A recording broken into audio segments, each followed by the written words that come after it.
everyone. My name is Hannah Taylor, and I believe in the power of caring. And for the next 12 minutes, I'm going to explain to you the importance of caring. When I was 5 years old, I saw a wrong for the first time.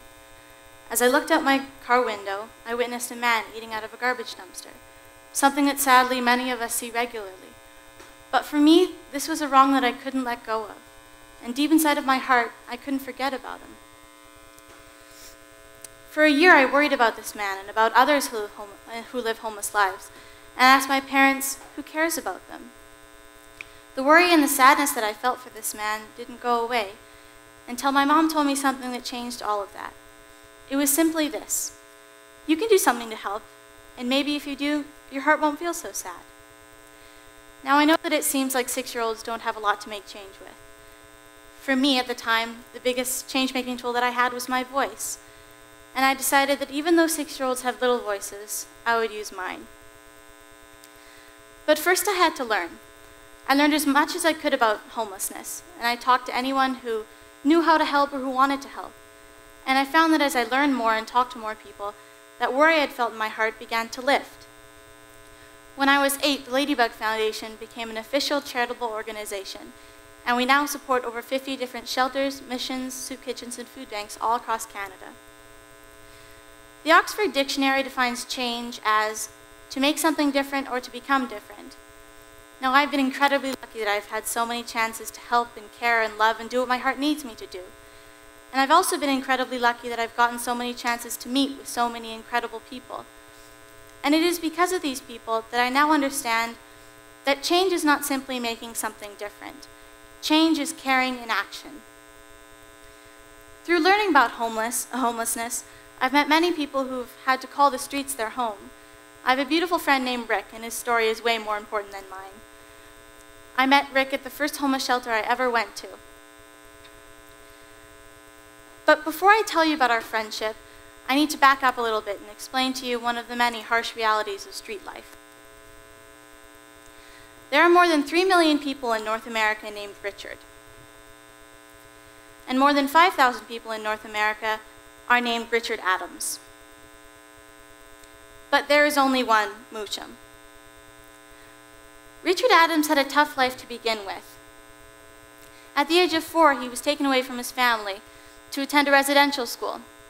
Horrible physical and verbal abuse followed.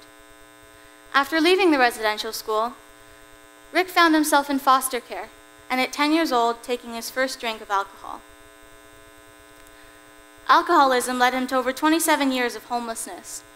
He did his best to survive every day, sleeping beside train tracks so he wouldn't freeze and begging anyone for help. This is where he became my Moosham. I call Rick my Moosham because it means grandpa in Ojibwe, and Rick is Ojibwe. Moosham is brave and wise and gentle and kind. He tells me stories and laughs with us and always compliments my mom's cooking. But he also struggles every second of every day with an addiction that rules his life. Moosham tried and tried to overcome his sickness, but as hard as he tried, alcohol still ruled his decisions. Decisions about what he could do and couldn't do, who he could be around, what jobs he could do or couldn't do. Rick was part of rehabilitation programs, and my family and I did our best to help him in any way we could, but he still sometimes found himself binge drinking to feed his addiction. Then we all realized something. You don't choose addiction. Addiction chooses you. When you take that first drink or hit, you can never tell whether or not you will be a recreational user or an addict. My Moosham took that risk. He decided on the high over his safety, but that was the last decision he made. After that, his addiction made his decisions for him. My Moosham says that living as an addict, your life decisions are forever clouded by your constant desire to use or escape or both. He also says the more sober days he has, the better his life becomes. But devastation for him is always one drink away. The first time I met Rick, he did two things. The first thing he did was cry. I asked him why he was crying, and he said it was because I was hugging him and looking at him and talking to him. He said they were happy tears. That taught me a few things. The first thing it did is that it showed me some of that incredible loneliness that homelessness brings. Simply the fact that I was talking to Rick made him cry. I would like everyone to take a second. Please use that second and think about all the people in your life that care about you. All the people that care about how you're feeling and how your life is going. Picture your life with all of those people around you. Now remove all those people. What would that life be like? I'm lucky enough that I've never felt this way. I've always had the feeling that someone cared about me. I've always had a bed to sleep in and enough food to eat. But not everyone has that same luxury. That moment when Rick felt like someone was listening, it gave him hope. Hope is a huge part of caring change. A few years ago, there was a film created about the work that I do. Rick is in that film, and that's the most important part. While the journalists were filming Rick, he talked about the importance of caring and how much hope can do. He said, "Because this little girl cares about me, I can wake up in the morning, sometimes on the street, out in the cold, and think I can try again today. Because someone cares, he knows that he matters."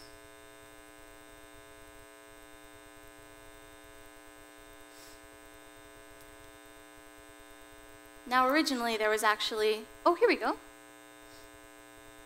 Sound might be working. Here we go.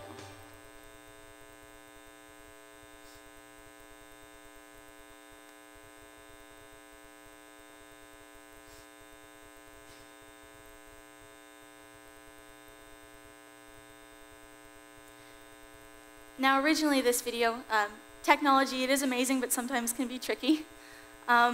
Now, in this video, Rick, this is actually the actual footage that the journalist collected for this film. And I think that also what he talks about here, he says that, you know, as he sat on, when I first met him, I met him at the first homeless shelter, you know, I'd ever been to. And he came into the shelter, and he talked about it a little bit here.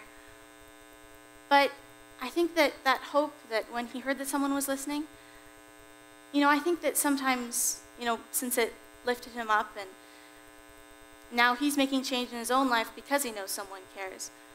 And I think that sometimes caring can be stopped or, you know, drawn back a little bit through ignorance and unknowing. You know, humans naturally, we fear the unknown. And for many people, those who are homeless, they're the unknown.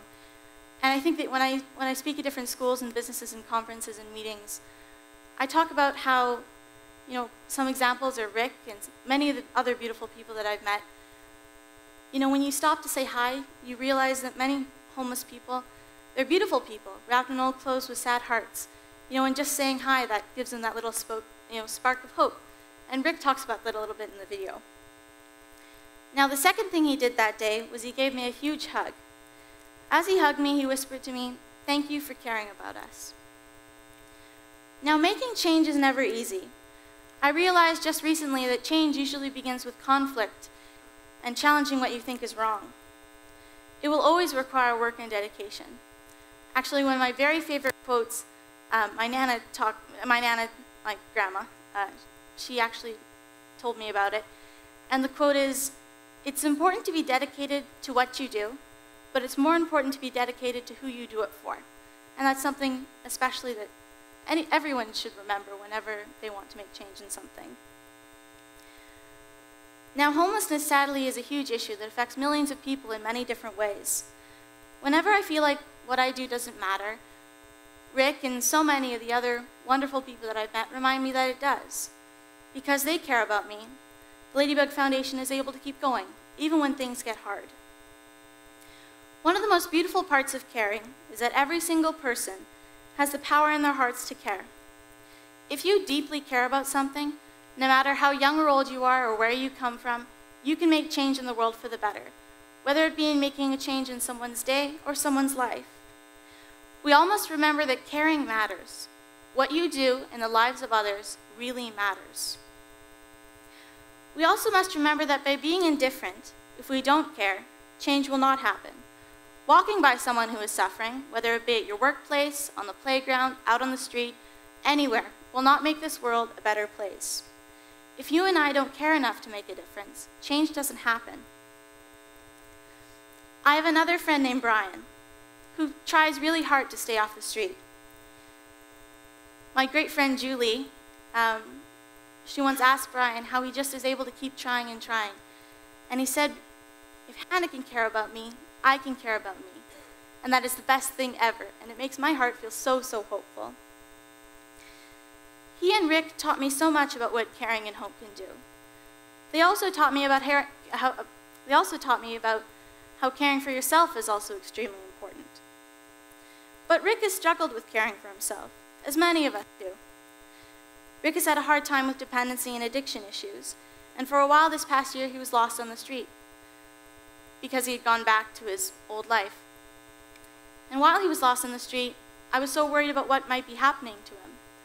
After this happened, Rick and I met on a park bench, and I told him that nothing had changed.